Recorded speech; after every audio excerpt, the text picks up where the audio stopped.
Hello there, I'm Mona Lawyer, Blackbright News, and I'm just going to be sharing a video with you of a gentleman, a black gentleman. He married a white woman, came over during the Windrush period. For those of you who are not from the UK and who have never heard of the Windrush, it's that period between 1948 and 1973 where people were called from the Caribbean islands to come to the UK to help build up the country. Now we've had a situation where those who came after 1973 are being deported if they don't have any papers. Anyway, this is a 53-year-old love story. And I wanted to share it with you because it shows some of the positives of relationships, well, mixed relationships. And yeah, I'll let it speak for itself. I'm not going to go too much into it, okay? I always used to say, if you don't let me down, I won't let you down. Are you the husband? Yes. We've been married 53 years, man.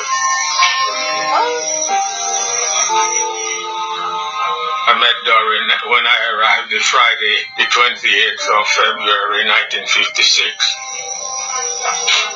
I was born in Dominica when England opened and said all the West Indies can come to the mother country and work. You're cold. You're alright. You're not cold. You're not feeling.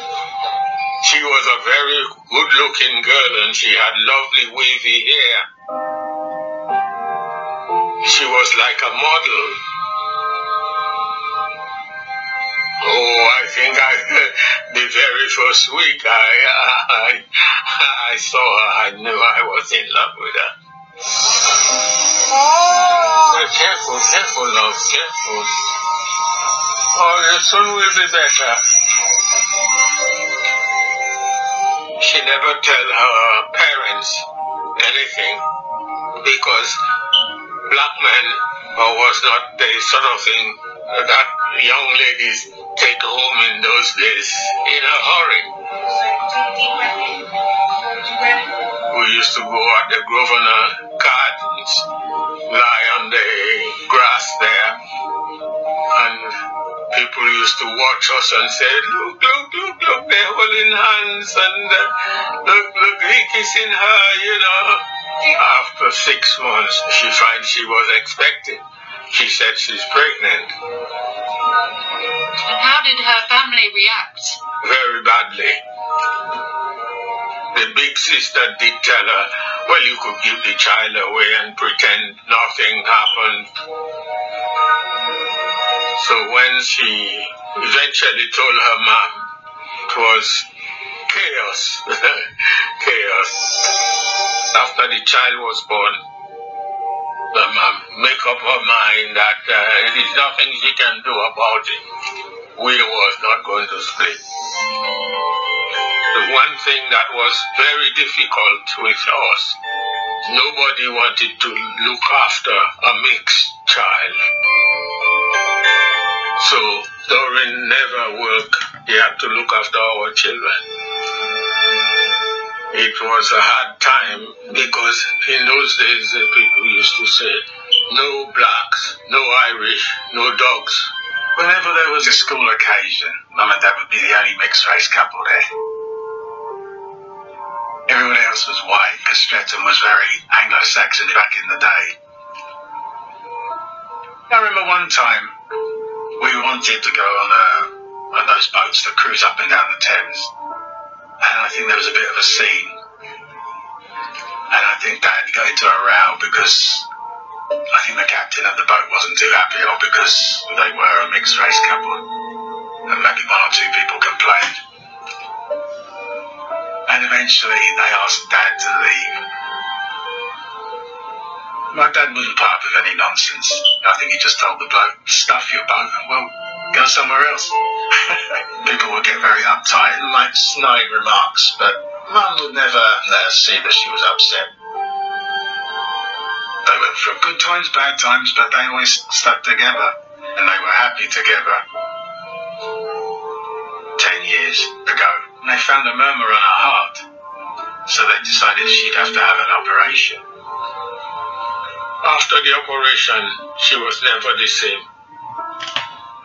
She was not so joyful. That wasn't Mum. She was usually so vigorous and strong. So to see her so weak and poorly and unable to care for herself, it was upsetting. I gave her my promise that I will never send her to her home. She will stay here with us, whatever.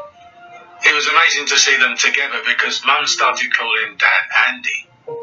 And she'd never called Dad Andy before. It was always Andrew. I gave her her Weetabix, and she had 4 spoonfuls, and the 5th one I noticed she wouldn't take it.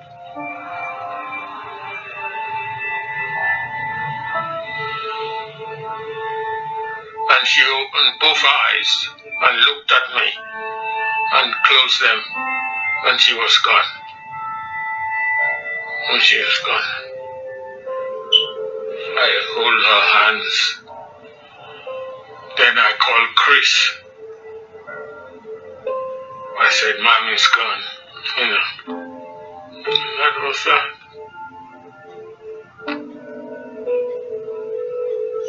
Very lonely. Very lonely, and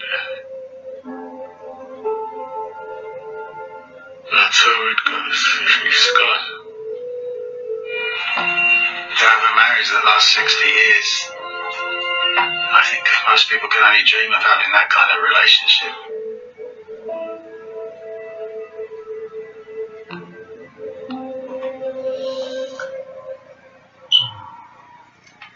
Yeah, I don't even know what the message is in that, because you know, it's one of those videos that just tells you that race crosses all boundaries. Well, colour crosses all boundaries, and it's, you know, we bicker about black and white and this and that when we're all a part of the human race, and that's what that personifies. I mean, you know, they were married for 53 years, I think, nearly 60 years. My mother was married for around about the same time because my dad died about 2 years ago. So I think they were married about 60 years. Those kind of marriages don't seem to happen much now.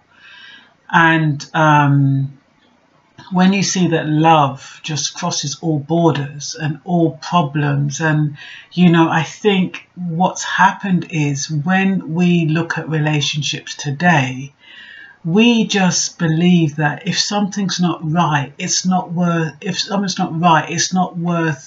putting it right or trying to put it right. Something goes wrong, you know, you're ready to throw in the towel and say, you know, I can't be asked, I can't be bothered, I don't have the tolerance, I don't have the wherewithal, I'll do bad all by myself. But, you know, there's a degree of satisfaction in overcoming those obstacles, in overcoming the misunderstandings of each other, and reaching a place where if your partner says something, whether they're aggressive or whether they are not, you know not to take it on. You know to take it with a pinch of salt. You know how to choose your battles. And I'd imagine that with those two who were together in a time when there was so much racism, it must have been extremely difficult. But they seem to have raised a sturdy son, and they've got on with it, and now she's gone ahead of him. And I know for men it's very, very difficult to live on their own, especially when they reach a certain age. But yeah, I just thought it was a lovely love story, and to kind of put things into perspective, to not always just focus on this black and white. And I know it's important that we understand, you know, our background, but it doesn't mean that our background has to determine our future. We can love people, and one thing that must at all times override everything else is love, hope, peace and joy.